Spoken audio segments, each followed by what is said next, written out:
Greater Manchester Mayor, Andy Burnham, joining us now from Manchester. It's good to see you. Thanks for taking the time to join us this morning. Lots to talk about, but let's just deal with that yes. and then Morning, it's Kate. out the way. Good morning. Was he right to pay back £6,000 worth of gifts?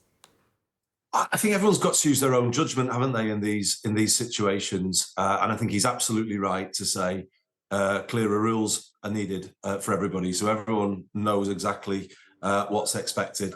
So I think we've got to the right place here, and I think it will help all members of Parliament. I mean, it is a little tricky in that obviously a mayor, the job that I do is different, and sometimes people will expect people to be at events. So you just have to know when, that's more of a work thing and when it's a personal thing, Kay, and the rules, I guess, are going to clarify that for people for everyone's benefit. Yeah, do you think he overstepped, though? Well, I say it's a matter of personal judgment, isn't it? So Keir has come to his judgment. Obviously, he's looked back at things. All MPs have to use that all of the time. And it's difficult. No one's going to say it's not, because you get these sort of decisions to make. But I think, as I say, the best thing here is to get to a place where we've got clarity about the guidance and the rules, and then let's move on from there.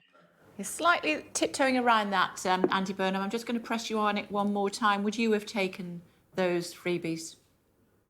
I'm not going to say that I'm holier than thou, Kay. So, when I was in Parliament, I did go to events, and, a lot of MPs do that. People have to make their own judgment about it. I can, and I'm not pointing the finger at anyone else here. I only can do what I think is right in the absence of those rules I was talking about before. So as Mayor of Greater Manchester, I've donated 15% of my own salary since I became Mayor, because I recognise that you live a life that gives you some privileges at times, and I've took the decision that that's the right thing to do. And the Prime Minister's made his decisions in respect of this, and other MPs will do the same. So I mean, everyone just has to make their own judgment, really, don't they? And I think he's right to front it up. Is definitely what I would say. Yeah, I mean, as an Everton supporter, the fact that he hasn't paid back his Arsenal tickets, you probably don't think they're worth much.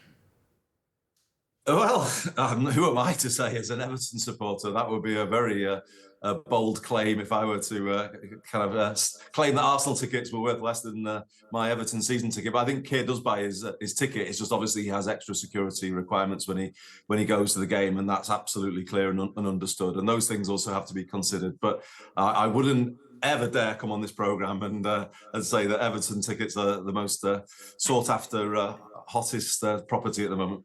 Tell me what's happening as far as the Old Trafford redevelopment is concerned. We're making great progress, actually. So with the club and Trafford Council, we were at Labour conference recently, and we've made really clear, actually, that there's no question of public money for the stadium. But what can be done is the relocation of freight terminals behind Old Trafford. And the benefit of that is that it will bring growth opportunities to other parts of the Northwest. It would also solve rail disruption in Manchester, because it would stop those container trains coming through the city, but it would free up Manchester United to go for the most ambitious version of their plans, either refurbishing Old Trafford or a new ground. So it's really moving forward, Kay. It's exciting, and then we will be the global capital of football. Some would say we already are, but City have worked wonders on it. Yeah. So, well, we've got to stay dry when it's raining there. River of streams, as I remember.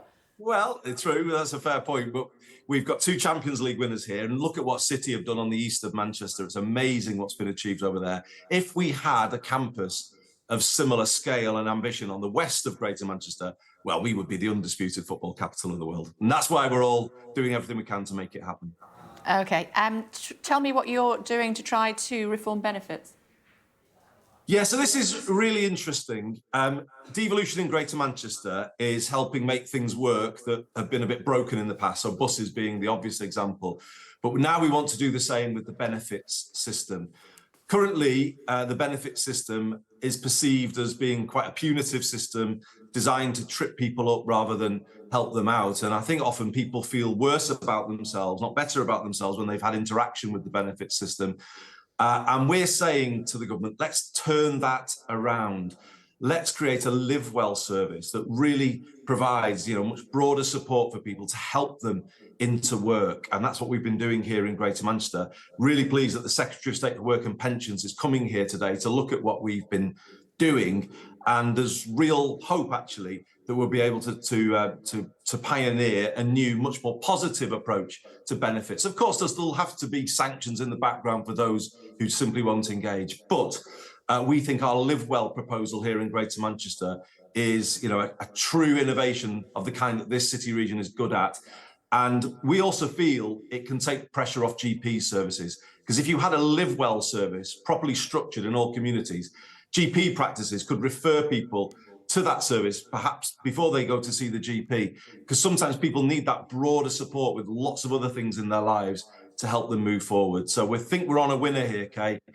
Greater Manchester have done it before with some of the innovations we've brought forward through devolution, and now we're looking very much at the benefit system. OK, we'll let you go, Andy. Busy day ahead for you, Mr Mayor. Thank you very much. Thank you, Kay. Take care.